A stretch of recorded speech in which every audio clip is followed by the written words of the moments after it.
पिछले टर्न पे मैंने आपको क्वेश्चंस भेजे थे, अनसोल्ड क्वेश्चन, उनको आपने करना है। फिर भी किसी प्रश्न में दिक्कत आए तो एक बार उसको अपने पास रख लें। जितने भी इम्पोर्टेंट क्वेश्चन थे वो मैंने सारे करके आप लोगों को भेज दिए। जो पहला चैप्टर है वो सबसे ज़्यादा इम्पोर्टेंट चैप्टर है और काफ़ी 1.5 क्वेश्चन पहले आया करता था, तो पूरा क्वेश्चन वैसे फर्स्ट चैप्टर में से मिल जाता है, लेकिन अपने को सेकंड चैप्टर भी करना है क्योंकि इस चैप्टर में जो फॉर्मूले यूज़ होते हैं वो अगले चैप्टर्स में काम में आते हैं। आज अपने दूसरा चैप्टर इस बुक का शुरू करते हैं, समान अंतराल द्वारा अंतर्वेशन, इंटरपोलेशन विद इक्वल इंटरवल। जैसे इसका नाम लिखा है तो पहले नाम को समझना पड़ता है। इसमें सबसे पहले एक चीज़ लिखी हुई है इन अंतर्वेशन, जिसका मीनिंग होता है इंटरपोलेशन। इंटरपोलेशन का मतलब होता है कि जैसे तुम्हें x के मान दिए गए और y के मान दिए गए, जो मान तुम्हें दिए गए हैं उन मानों के बीच के किसी x के मान के लिए y का मान ज्ञात करना अंतर्वेशन कहलाता है। इस अंतर्वेशन का दूसरा नाम इनर इंटरपोलेशन भी होता है। ठीक है, एक होता है बहिर्वेशन एक्स्ट्रापोलेशन और एक होता है इंटरपोलेशन। तो अंतर्वेशन का मीनिंग आपको ये समझना है कि जो तुम्हें x के मान दिए गए हैं उन दिए गए मानों को छोड़ के उसके बीच के किसी अन्य मान के लिए y का मान ज्ञात करना अंतर्वेशन कहलाता है। और यदि ये जो x के मान दिए गए हैं इनको छोड़ के इसके बाहर के किसी x के मान के लिए y का मान ज्ञात करना हो, वो अपना एक्स्ट्रापोलेशन या बहिर्वेशन कहलाता है। अब जैसे इसके आगे लिखा समान अंतराल द्वारा, तो ये पता नहीं है तुम्हें जो डिफरेंस है वो सेम होना चाहिए, डिफरेंस सेम होना चाहिए। तो उसके लिए अपने को इंटरपोलेशन निकालना होता है, अंतर्वेशन निकालना होता है। तो पहले मैंने डेफिनेशन लिखी है, माना दिए गए function y is equal to F X में x के मान क्रमशः a plus H a plus 2h up to a plus N H हैं। इन मानों के सापेक्ष y के मान क्रमशः f a plus H f a plus 2h f a plus N H हैं। माना, फिर मैंने एक नीचे एग्जाम्पल समझ लीजिए, x के मान लिखे हैं, y के मान लिखे हैं। जब x का मान 0 है, y का मान 5 है, x का मान 5 है, y का मान 30 है, x का मान 10 है, y का मान 105 है, x का मान 15 है, y का मान 230 है, x का मान 20 है और y का मान 405। अब ये जो x के मान तुम्हें दिख रहे हैं, इन x के मानों में इसके बीच के किसी x के मान के लिए y का जो मान ज्ञात करना पड़ता है वो इंटरपोलेशन कहलाता है। नीचे जैसे मैं लिख दिया x इज इक्वल टू 8 के लिए f8 का मान ज्ञात करना है, या x इज इक्वल टू 16 के लिए 16 के सापेक्ष f16 का मान ज्ञात करना इंटरपोलेशन कहलाता है। परिभाषा कोई पूछता तो इस तरह से हम लिख सकते हैं, दिए स्वतंत्र चरों के मध्यवर्ती मानों के लिए फलन के संगत मानों को ज्ञात करना अंतर्वेशन कहलाता है। ये जरूरी नहीं है यही डेफिनेशन लिखनी है, आप अपनी तरफ से भी डेफिनेशन बना सकते हैं, मतलब पता होना चाहिए आपको। फिर इसी के साथ साथ नीचे मैंने एक्स्ट्रापोलेशन की डेफिनेशन लिखी है, स्वतंत्र चर x के दिए मानों के बाहरी मानों से बाह्य मानों के लिए फलन के संगत मानों का आकलन करना बहिर्वेशन एक्स्ट्रापोलेशन कहलाता है। जैसे मैंने कह दिया ऊपर तुम्हें जो x के मान दिए, इन मानों को छोड़ के इसके बाहर के मान, जैसे मैंने लिखा है x इज इक्वल टू 27 के लिए f27 का मान ज्ञात करना, या पहले देखें तो x इज इक्वल टू 0.5 के लिए f.5 का मान ज्ञात करना एक्स्ट्रापोलेशन कहलाता है। तो डेफिनेशन बनती है एक एक नंबर में, इंटरपोलेशन की परिभाषा लिखें, एक्स्ट्रापोलेशन की परिभाषा लिखें, तो ये आपको अब आनी चाहिए। इस चैप्टर में दो फॉर्मूले हैं, एक है न्यूटन ग्रेगरी अग्र अंतर्वेशन सूत्र और एक है न्यूटन ग्रेगरी पश्च अंतर्वेशन सूत्र। इन दोनों फार्मूलों को कब लगाया जाता है, तो पहले तो फार्मूला ही पता होना चाहिए तुम्हें। तो ये फार्मूला मैंने प्रूव किया, पेपर में पूछ सकते हैं आपसे, Newton Gregory forward interpolation formula. माना दिए गए फलन y is equal to F X में सम दूरस्थ मान a plus H a plus 2h up to a plus N H है। इन मानों के सापेक्ष y के मान क्रम से f A plus h f A plus 2h up to F A plus N H है। हम एक फंक्शन सपोज करते हैं पी एन एक्स, एक्स में एन घात का एक पॉलिनोमियल होता है जिसको तुमने इस तरह से लिखना है, ये याद रखना पड़ता है। P n x is equal to a zero plus a one x minus a two x minus a minus h a three x minus a minus h x minus a minus 2h plus and so on a n x minus a minus h x minus a minus n minus 1 into h. ये अपनी equation number 1 है, ये आपको याद रखनी है, रट्टा मारना है इस चीज़ का तुमने। इसी से अपने न्यूटन ग्रेगरी अगर अंतर्वेशन सूत्र तैयार करें।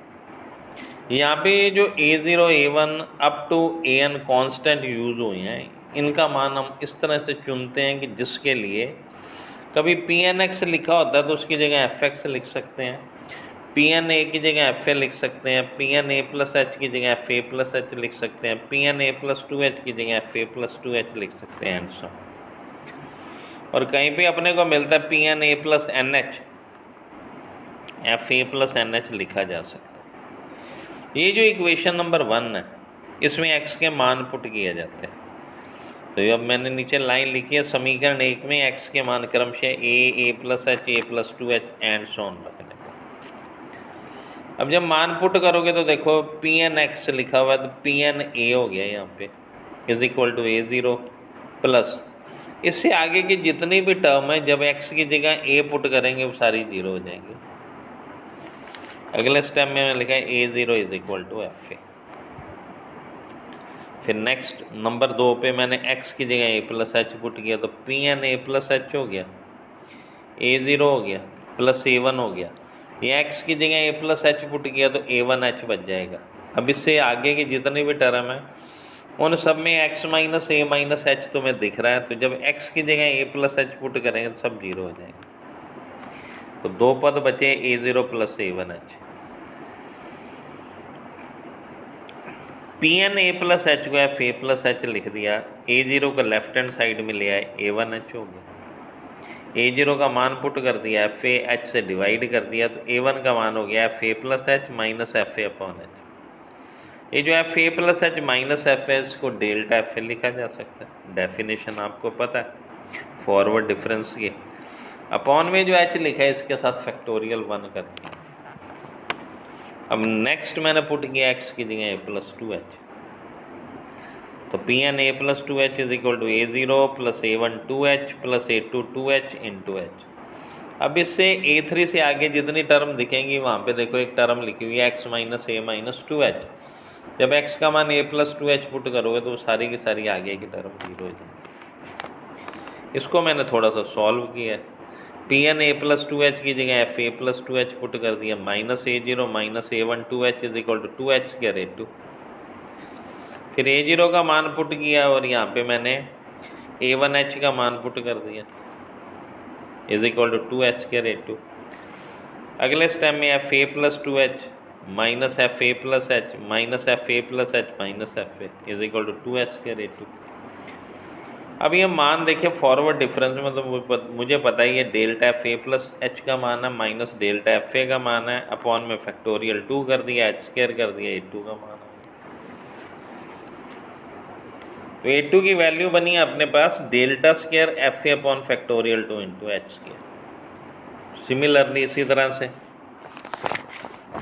a3 का मान निकाला अपन ने, delta cube F A upon factorial 3 into H cube and so on. इसी तरह चलते गए, डायरेक्ट मैंने फिर लिखा इसी तरह से हम लिख सकते हैं A N is equal to delta power N F A upon factorial N into H power. अब ये जो आपने a0 a1 up to an के मान निकाले इनको इक्वेशन नंबर 1 में डाल देंगे, तो pnx is equal to F A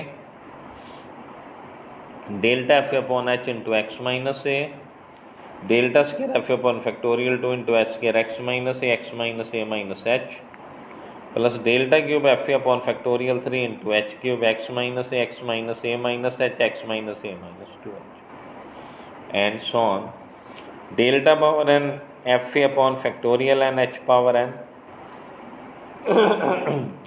x minus a minus h up to x minus a minus n minus 1। डिब्बे में मैंने बंद कर दिया है। न्यूटन का अगर अंतर्वेशन सूत्र कहलाता है। जो फॉर्म अपने यूज़ करते हैं वो ये भी है जो मैंने नीचे लिखी है कि यदि ऊपर वाले दिए गए सूत्र में x minus a upon h is equal to m put करते हैं अपने, तो एक्स का मान आ जाता है ए प्लस एम एच। जब एक्स का मान ए प्लस एम एच है तब ये जो फॉर्मूला ऊपर लिखा हुआ है निम्न फॉर्म में चेंज हो जाता है। एक्स की जगह A plus M H, P N A plus M H is equal to F A delta F A upon H. अभी यहाँ जहाँ तुम्हें एक्स दिख रहा वहाँ पुट करना होता है ए प्लस एम एच, तो हमने पुट किया। जहाँ तुम्हें दिख रहा है एक्स वहाँ पे ए प्लस एम एच पुट करते गए। अब हल किया तो अपने पास ये वैल्यू, तो P N A plus M H को एफ ए प्लस एम एच लिख सकते हैं is equal to F A. अब यहाँ बचा एम, तो इसको मैंने लिख दिया M C one delta F A. यहाँ बचा एम इंटू एम माइनस 1, इसको लिख दिया M c two delta square F a. नीचे फैक्टोरियल 2 है, एच स्क्वायर से एच स्क्वायर कट जाएगा। फिर m c three delta cube F A upon f a and so, इस तरह चलते गए। लास्ट टर्म बन गया m c n delta power N f. ये फॉर्मूला भी क्वेश्चन को सॉल्व करने के लिए यूज़ में होता है, तो इसको भी आपने पढ़ना है। अब सबसे पहले प्रश्न ये आता है कि न्यूटन ग्रेगरी फॉर्मूला लगाया कहाँ जाता है। तो तुमने एक चीज़ अपने दिमाग में रखनी है कि जब मान अपने को जो ज्ञात करना है वो शुरू के नज़दीक हो तब फॉरवर्ड डिफरेंस फार्मूला लगता है, और जब x का ऐसा मान हो जो नीचे वाले के नज़दीक हो और हमें उसके लिए मान ज्ञात करना हो तब हम बैकवर्ड डिफरेंस फार्मूला यूज़ करते हैं। ये नीचे एक मैंने फार्मूला लिख दिया है। y 3.62 का मान ज्ञात कीजिए, x के मान और y के मान दिए। सबसे पहले टेबल बना लेना, डिफरेंस टेबल। ये मैंने डिफरेंस टेबल सिखा रखी है आपको। पहले x के मान लिख दिए, फिर y के मान लिख दिए, फिर डेल्टा y लिख दिया मैंने, घटा देना, फिर डेल्टा y स्क्वायर, फिर घटा देना डेल्टा क्यूब। अब इस टेबल में तुम देखोगे तो पहला जो मान होता है वो a को रिप्रेजेंट करता है, तो a आ गया 3.60। h इनका डिफरेंस है 0.05, जिसका तो अपने को मान ज्ञात करना है वो x के मान को रिप्रेजेंट करता है। तो 3.62 पर मान ज्ञात करना है, तो मैंने x की जगह लिखा है a plus M h. A का मान पता है, m as it is, h का मान पता है और x पता है अपने को। यहाँ से मैंने m का मान निकाल दिया। अब जो सेकंड मैंने फार्मूला तुम्हें सिखाया उस फार्मूले को यूज़ किया मैंने, f A plus M H is equal to, formula लिख देना, डेल्टा क्यूब तक लिखना, उसके आगे लिखने की ज़रूरत नहीं।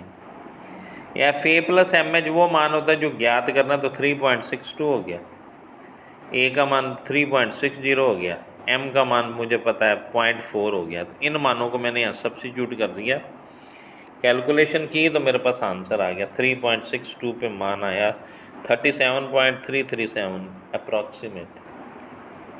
तो ये कैलकुलेशन है, कुछ मेरे बताने वाली चीज़ बस ये है भी ए प्लस एम एच क्या है, एच क्या है, ए क्या है, वो तुम्हें समझ में आएगी। एम का मान निकालना होता है और उसके बाद इसको सॉल्व करना। इसके बाद तुम्हारी बुक में 2, 3, 4, 5 एग्जाम्पल है। कैलकुलेशन है सिंपल, कोई दिक्कत आप लोगों को नहीं आएगी। 6 एग्जाम्पल इम्पॉर्टेंट एग्जाम्पल, उसको थोड़ा सा ध्यान से आपने पढ़ना। तो ये आज मैंने आपको forward Newton Gregory forward difference formula, अपने इंटरपोलेशन फार्मूला सिखाया। आज अपने इतना ही पढ़ेंगे। क्या ये प्रश्न करके देखना, किसी तरह की दिक्कत हो तो एक बार उसको अपने पास रखना। कल मैं तुम्हें इससे नेक्स्ट फार्मूला न्यूटन ग्रेगरी पश्च अंतर्वेशन सूत्र, Newton Gregory backward interpolation formula सिखाऊंगा। Thank you.